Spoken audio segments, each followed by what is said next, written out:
Hello, and welcome to the XYZ Charity Golf Classic. My name is Caden Janzen, and here today I have along with me three other people. My name is William Knight. My name is Preston France. And my name is Jace Watkins. So what we have here for you today is the marketing plan to bring a new state-of-the-art charity golf tournament to the Wichita metropolitan area. We're excited to have XYZ Charities on board as our title sponsor, along with our key beneficiary of this new venture. So why don't we get into what the XYZ Charity Golf Classic consists of? So the SWOT analysis is one of the most important aspects when developing a marketing plan for a event such as the XYZ Charity Golf Tournament. SWOT, which is an acronym, which is short for the strengths, weaknesses, opportunities, and threats for an event, are all vital in playing a role in making sure the event is ran effectively, smoothly, and also being successful as so what me and the crew here did is we sat down and we brainstormed and we came up with all four of these topics. We came up with the best strengths, weaknesses, opportunities, and threats to make sure that this event is something that we can go through and be successful at. As you can see, the strengths and weaknesses is something that is internal that we can in control, and the threats and opportunities is external that we cannot control, such as stuff from outside the environment, stuff like that. So let's get started. Let's just jump in with the strengths. First off, there's a ton of strengths that we came up with to make sure that this XYZ Charity Golf Tournament is something that we can do successfully and make a good name for this. And first off, the Wichita area, it's home to over 20 golf courses within the city and the surrounding areas, which is the most in Kansas. And honestly, one of the most golf attracting cities in the Midwest.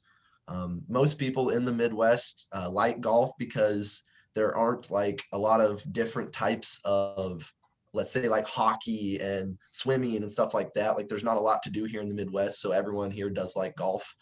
That's a big strength to why we think the XYZ Charity Golf Tournament will be a great addition.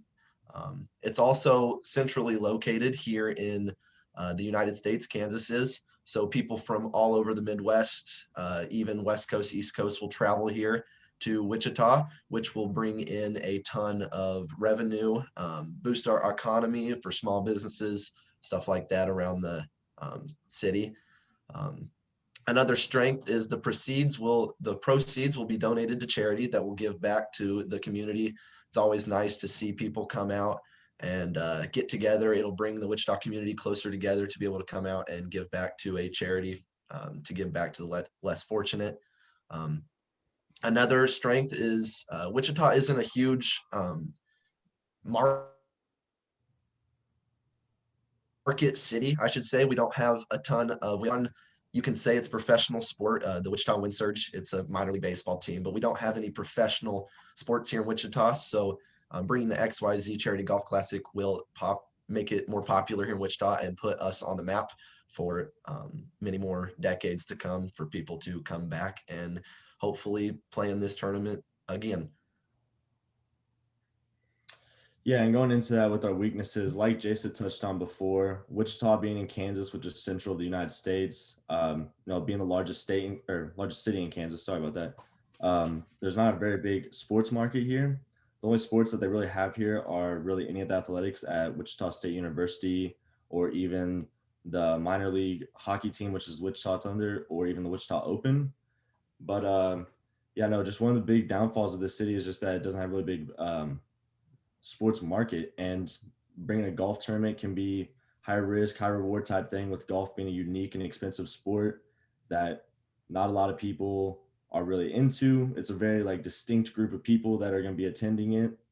And with that, we also take things into consideration like COVID-19, with the pandemic still happening around our nation and world. We got to bring a lot of we have to adapt to it with all the different situations going on. Another weakness is that it's going to be a charity event. So it's going to be a lack of profit coming into the sponsors and everybody that's helped putting this thing together, because all the profits going to go into the charity that we're supporting.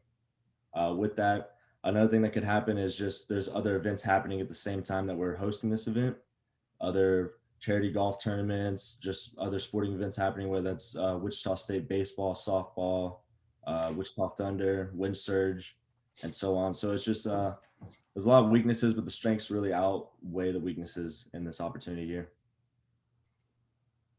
And then that moves us into opportunities. Like I said before, with it being a charity event, it gives us a great opportunity to give back to the community around us, give them to the people like Jason said that are less fortunate or that just, don't have the chances to do things like this. With us having this here in Wichita, it creates opportunities with the Wichita Open to gain more viewership, to expand on kind of the golf world that we have going on right here in Wichita. Like Jason touched on before, with the golf courses around, we could even expand to do other things with different courses, different sponsorships and things like that. You can reach out to just like students at Wichita State. I know like us, there's sports management majors that, could help run the tournament, help work with it. It's a really good opportunity just to expand the sports world here. Other than that, it's just a good opportunity for sponsors and for people to advertise their companies here and just to help give back to a great community. So obviously the biggest threat that we'd be dealing with right now is COVID-19. It's been a pandemic that's been going on for over a year, and it's still not, people still aren't over it. Another issue that is big and unavoidable is the weather. Golf is entirely outside, and if it's raining or it's super windy, or if there's anything that the weather happens with the weather, then we're screwed. There's nothing we can do about that. So we have to plan accordingly for that. Another threat, as Preston mentioned, was that there could be scheduling conflicts with other athletics in the Wichita area, such as Wichita State, the Wind Surge, the Thunder. There's a lot of colleges here that could have games that is going to draw away a crowd that we would normally have. Also, the player safety is our number one priority. So things with COVID and with the weather, it's unpredictable. And so we have to prepare for the worst. And, if there's no player safety, then there's no point of hosting a tournament for charity. All right, thank you guys for that. So upcoming is our sponsorships. So sponsorships are really what put on a tournament. If it weren't for our sponsors, we would not have a tournament, especially being a charity golf tournament. We have to make sure that we market every single possibility for sponsorships all over the city, as well as the state and possibly the region, to ensure that we get everything sponsored, from even just a small little cooler to breakfast in the morning. So we can kind of go down the list here of a lot of different things that we have put together. As far as sponsorships that we need to market to all over the region, and what we have seen kind of work from other golf tournaments that we have been a part of and done some research on. So starting off with our big one is meals. Many charity golf tournaments all will come with their own meals. And so obviously meals are breakfast, lunch, and dinner. Your breakfast is really only going to be involved if you have a morning tea time or a morning shotgun start for your charity tournament. And this can be anything from a heavier breakfast, if your breakfast burritos, sandwiches, those type of deals. But there's also many tournaments that just do a little grab and go of little fruit, little donut, and possibly a coffee and juice.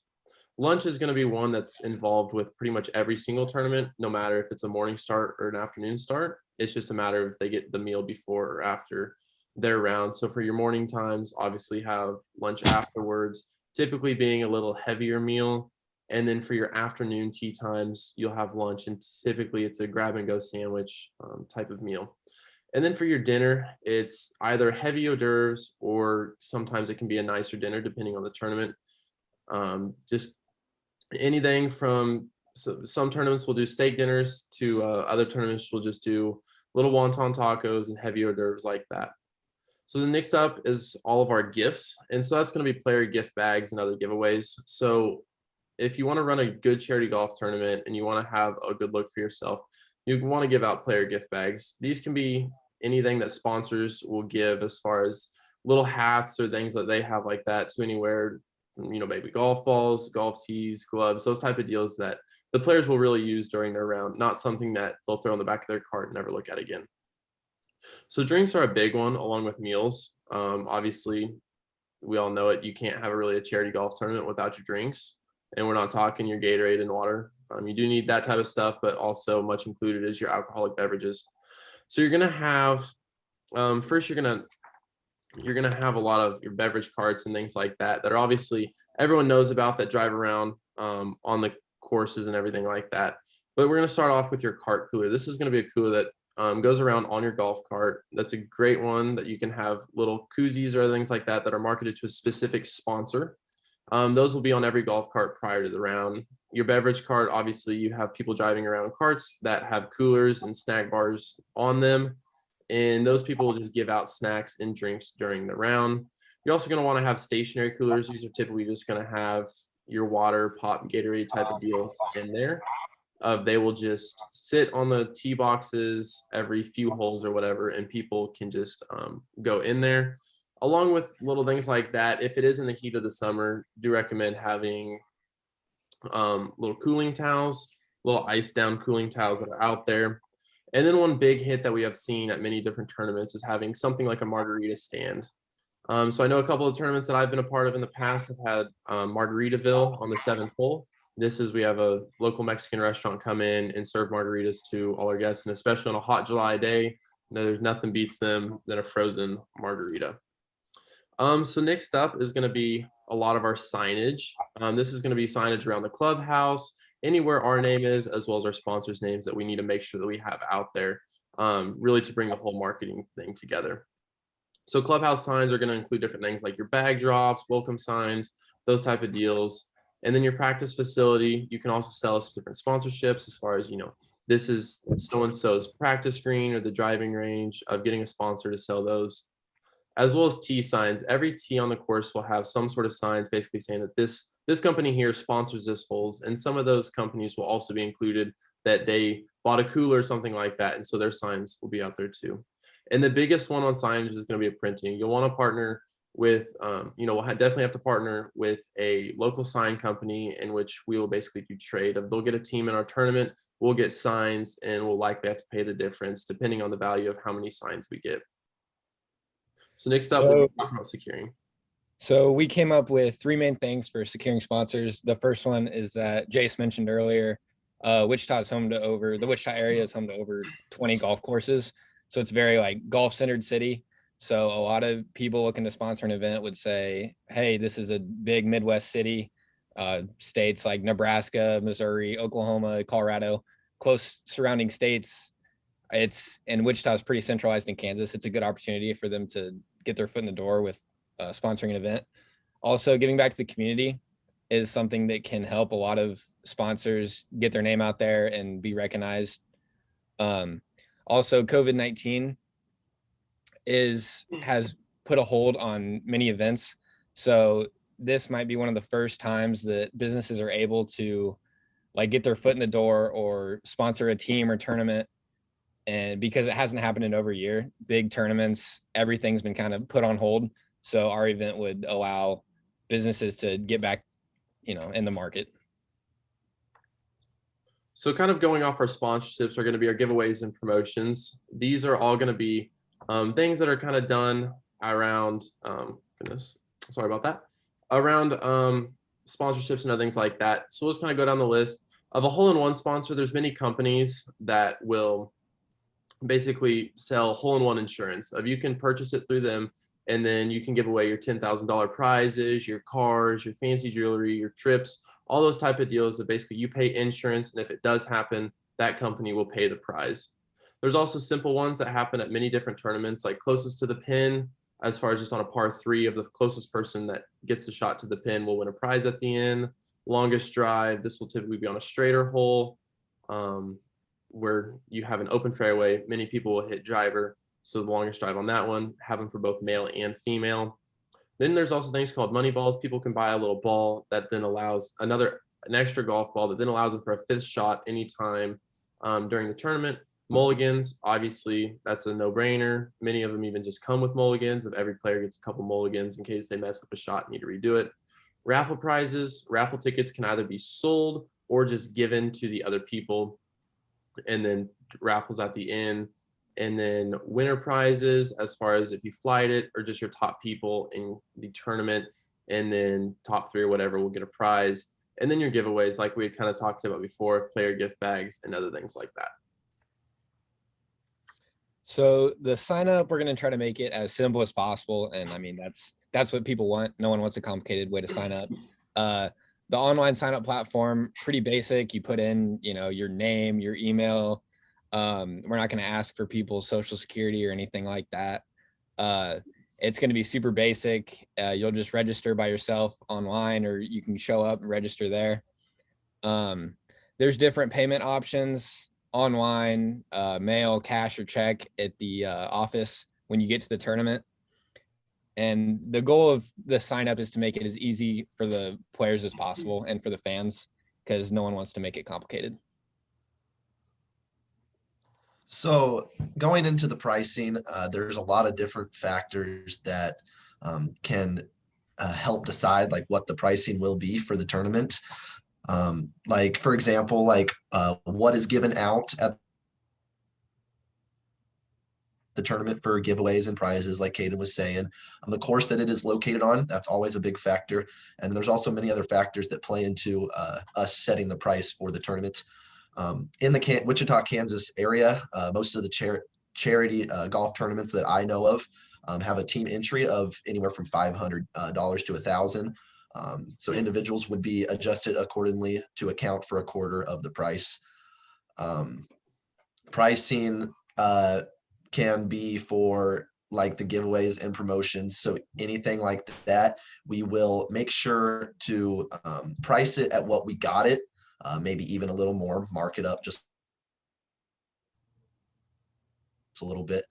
But make sure that selling the product or giving the product for what we got, make sure we know the pricing in which we received it from the sponsors that we received the gifts from.